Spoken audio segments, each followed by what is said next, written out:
भारत के पहले कृषि मंत्री थे।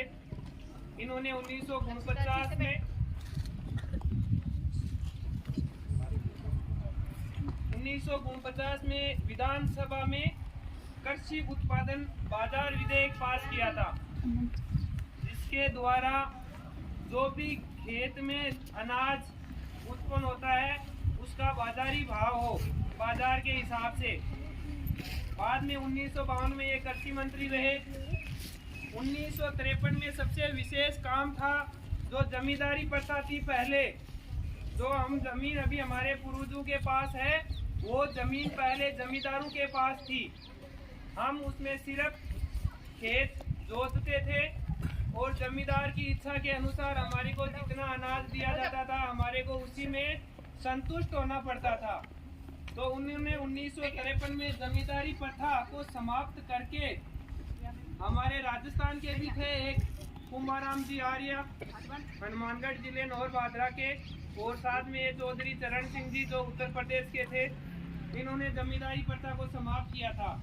जमींदारी प्रथा को समाप्त करने के बाद में हमारे पूर्वज जो जमीन जोत रहे थे उस समय, वो नियम आया कि जो जमीन जोत रहा है वो जमीन उसी की होगी।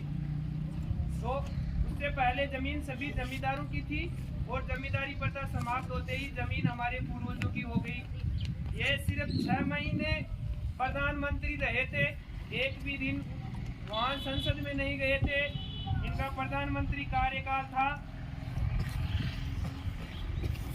जुलाई 1979 से 14 जनवरी 1980 तक, यानी 6 महीने ये प्रधानमंत्री रहे थे, संसद में नहीं गए थे कभी भी।